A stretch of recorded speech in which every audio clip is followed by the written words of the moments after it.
Hey there, a big thank you to Shay's channel, Metagodic, In Shelvington Corrupted, Mike Excel, Blame Bortuga, Psilocybin, King, Snatcho, Cash, by Cohen, Coalition of Seekers, for clicking the join button down below and contributing to the channel financially. If you do enjoy the content, please consider clicking that like button, subscribing, and ringing that bell to help support the content grow even further.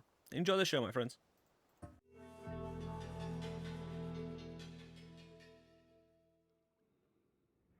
Hey there, welcome back to Noita. I'm Sufferer of Let's Suffer Together, back in a hole in the mountains, my friends, next to a triangle doing a thing. But today we're here to have a nice little conversation, talk, exploration, and discussion about why Add Trigger might just be one of the best spells in the game, and why it's so badass, where to get it, what to do with it, and some specifics about it that make it really fucking broken. But this door normally repels attacks, but you just go over it. Fuck it, you know. See you later, mate. Luckily, I have got an always cast Matter Eater chainsaw I made myself in cheat GUI because, yeah, I'm not going to go around trying to start a run for hours on end, only to fail. Might as well just, you know, give yourself everything, go for a little bit of a run. But yeah, shall we, while we're on our way, start with the basics of this wand. Add Trigger is a way to apply a trigger to any spell in the game, projectile, static projectile, which, when you think about it, has the potential already to be a little bit broken, considering certain things aren't a trigger. For a good reason, really. You know, if certain things are a trigger, they have the application to be broken. And that's not even the best part about the whole thing. But, let me just get in this. They're going to find me. I'll be safe in here. Right. So, you have a spark bolt with trigger. If you just have a regular spark bolt, you put the, give me, the add trigger in front of it. I need to move. See you later. And then say put a triple cut bolt at the end. You can see the shotgun's coming off just like a regular trigger now. This wand is terrible, but that's to prove a point later. So it's just like a regular trigger. Interesting if I switch these around. You see, I shoot a load of shotguns, and shotguns bounce off along with the spark bolt, so it's already intriguing that I'm seemingly getting an extra set of shotgun. You know, that's 33 damage. Well, 33 damage is... Well, let me just stop teleporting. I don't want to teleport in front of a poly.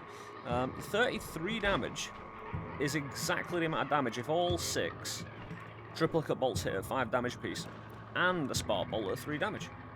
So think about that, that's just weird, isn't it? Kinda. So you get anomalies already with a very simple setup. But firstly, where do we find this son of a bitch? And why are you gonna be annoyed? We're heading down here, full of mages and stuff.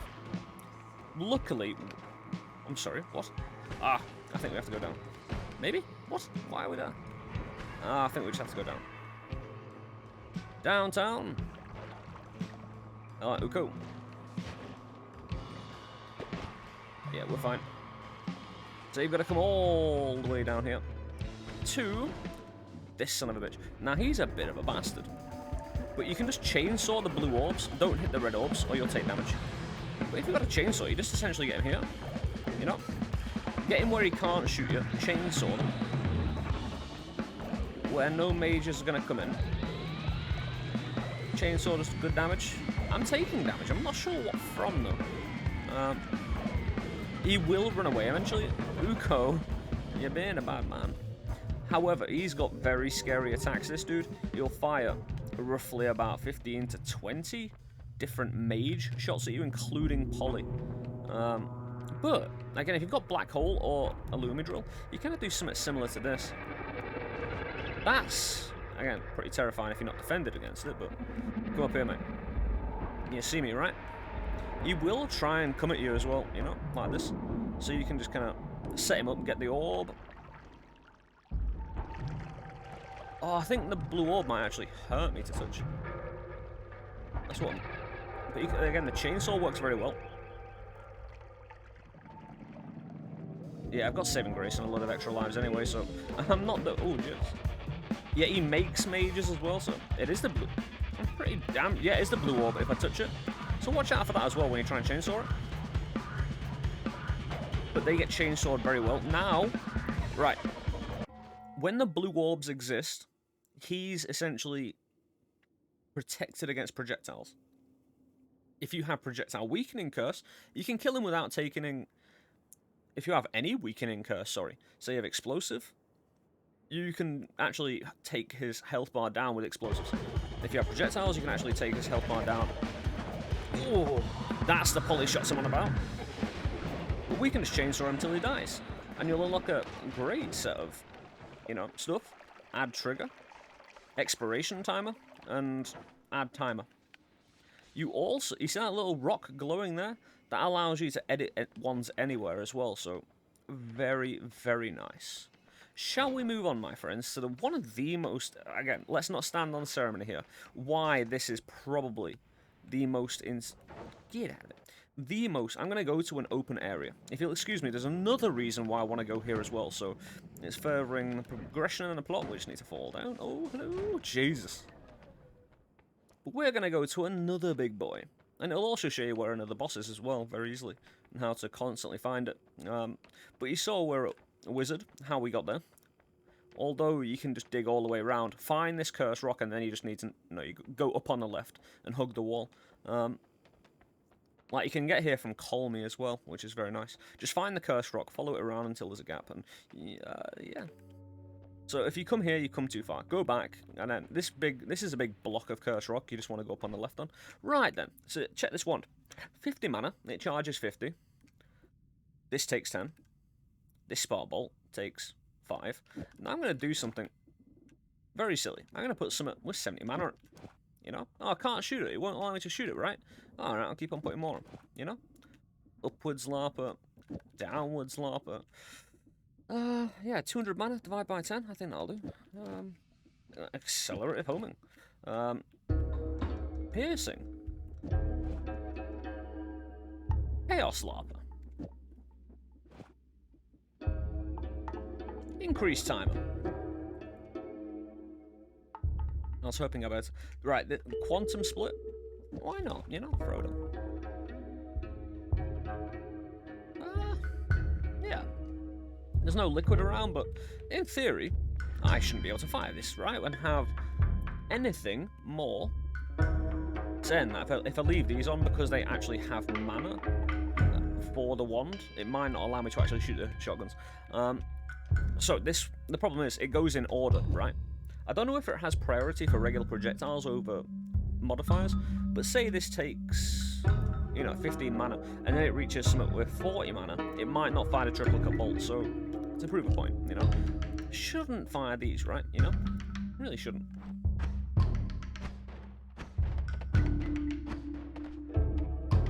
I'm an absolute brain moron.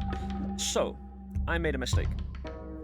What was technically happening there was, and why it's an error, I was putting add trigger on the spark bolt. These weren't being fired on the triplicate bolt because they've got no mana for it. However, if I move this spark bolt over here and encircle the add trigger with the thing that's firing it, and you'll also notice I have 5 divide by 10s and they're not going down. I don't have any other modifier. So that's a bit insane. It doesn't need the mana if it's in between an add trigger and it's projectile, making it actually insane. So you could run with very low power ones, just needing the projectile, just needing the add trigger, Just needing that. I found that quite silly, to be honest. And technically, couldn't you just make everything a trigger? There's no real penalty for making something a trigger. Like, say there's nothing on the end. Say there's nothing on the end of this triplicate bolt, but I put another, like after this spark bolt, say I put another add trigger, say here, and I had between this trigger and triplicate bolt a load of other modifiers, but there wasn't anything after the triplicate bolt. I'm not going to pay any penalty, am I? I'm just going to save the mana, making it incredibly powerful.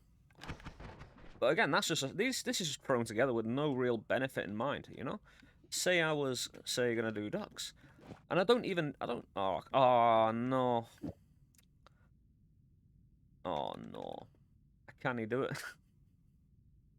Because these ones just have 2 mana, so it wouldn't really prove the point. Although I would like to see a saw-bladed, upward larper, downward larper, divide by 10, homing, accelerating, piercing, chaos larper duck. So, I think we all would, you know? I think for... And it won't cost me the mana anyway, but, you know. Just for funsies. Duck pets. Right then. Right, actually, I need to keep this on. We're gonna, again, not need this one, since we proved the point, you know, it's all done. You might wonder why I have all these heavy shots as well. There was a point I was trying to prove that turned out not to be true.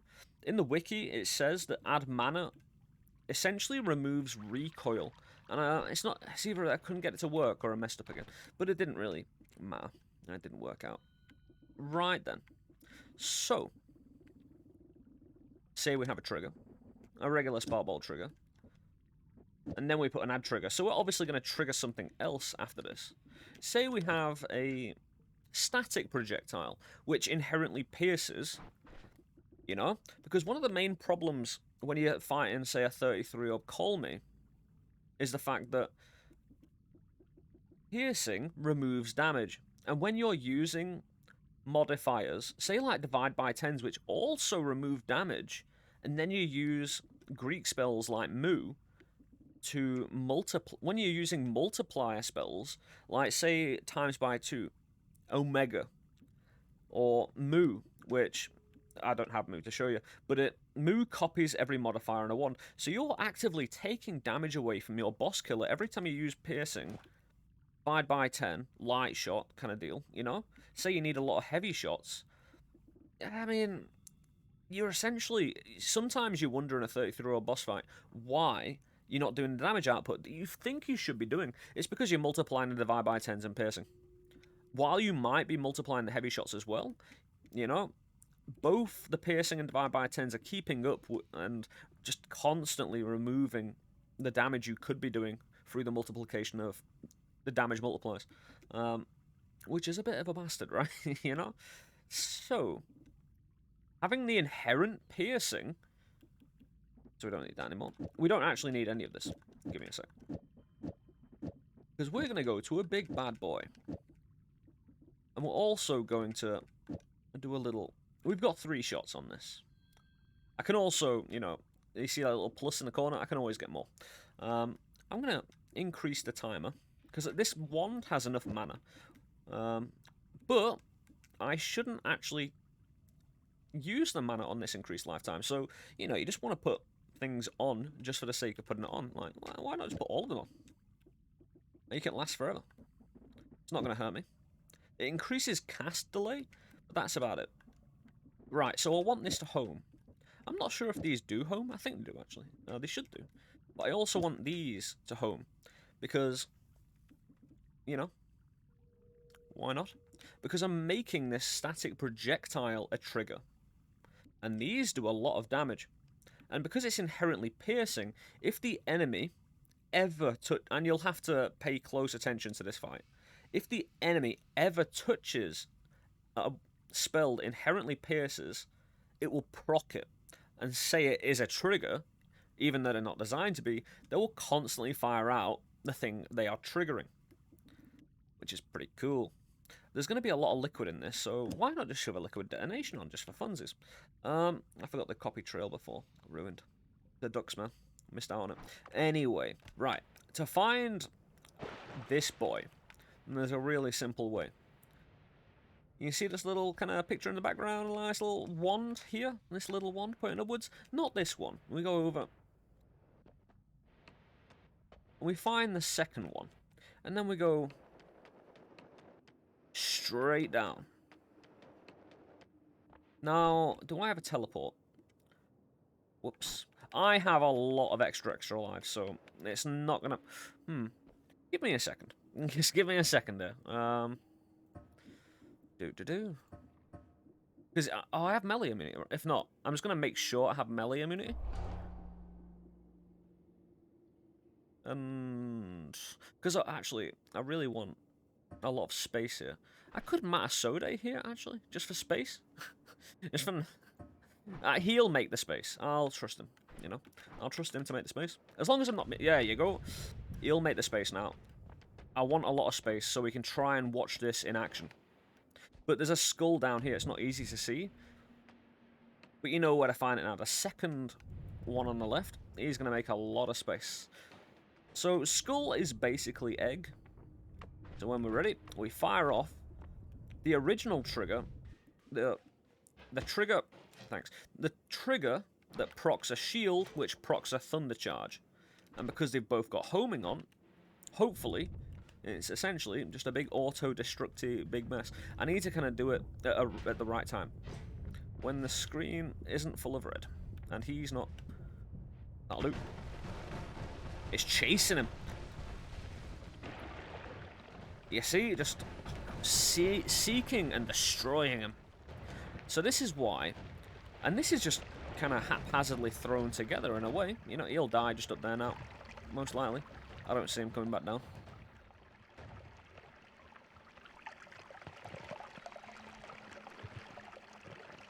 It's a bit of a seek and destroy, isn't it? Or he's escaped because he didn't want any of that anymore. Nope, he died. But, again, think of the applications on that. If you have a bit of a mind behind you, because it's not costing you mana, imagine just loading this... Oh, come on. Cheat you, you son of a bitch. Imagine loading this wand up with projectile weakening, explosive and electric, and projectile. You could possibly make the shielding do damage as well if you, say, did that. Maybe. Because it does have a point of contact. We know that. And maybe that point of contact does damage. Unfortunately, I'm saying that. You can't modify a modifier. And say I do Chaos Larper on this. I'm not sure I could make extra shields. I definitely couldn't do extra shields that had these other modifiers on and shot out a thunder charge. So it's best just to keep it simple and make sure the original attacks are doing all the damage instead of just trying to multiply. You know, just damage mod. You can keep the piercing away because that's what you're doing with the homing, piercing shot and the shielding. And then the thunder charge is just being applied directly inside the beast. So if you want to build a top tier 33 or boss killer, this is the way you want to go. You're not finding that I'd trigger. There's going to be so many more uses for it. Just use your imagination with the stuff I've told you today. You know, take it as far as you can. I'm not going to ruin too much. I just wanted to give you the basics, where to find it, the simple concepts behind it, you know, and how to enjoy it. I'm just going to fire off one more. Yeah, see? It's kind of proof of concept, right? Because I only fired 1 or 2 shots there. I still had a shot left. It's piercing because it needs a point of contact with the enemy to explode, to release the thunder charge constantly. So say you fire and miss, the thunder charge from this shouldn't fire out because an enemy's not inside it. Even if I was inside it, I think I tested it before, I can walk inside this and I'm fine. I think it has to touch the enemy. Because you don't... Say I put piercing on it as well. Maybe that would change it. Maybe an actual piercing on it would change a static projectile to start firing these around. But you don't need it because it pierces anyway. And you don't want to lose the damage. Even though, technically, this isn't doing damage anyway. Unless you might want to heavy shot it. And then piercing would probably be needed. If you want to hurt yourself. Which you don't want to. So, yeah, keep that all in mind. Enjoy the rest of your day, my friends. I've been Suffer of Let's Suffer Together. Hope you've enjoyed this informative and nice quick video. I was going to edit it, and then I just realised it's all kind of nicely compacted into a nice little 2-boss, very close together run. But, hey, I'm Suffer of Let's Suffer Together. We stream live at twitch.tv/Let's Suffer Together. Come and join us for some nice interactive entertainment. We're going to be doing stuff like this and, you know, other things. As long as it involves entertainment, hey, I'm your guy. Anyway. Enjoy. Please consider clicking that like button, subscribe button, ringing that bell. The join button down below is always there for your, you know, what's the word? Viewing? I don't know. Summit, you know, just fucking click on the button, man. If you can. If you want to. If you fancy it. It'll please me greatly. Anyway, Twitch, like button, subscribe button. Yeah, everything's been said. Anyway, I'm off. Enjoy the rest of your night, friends. Renegades. General assorted people. I'll see you soon.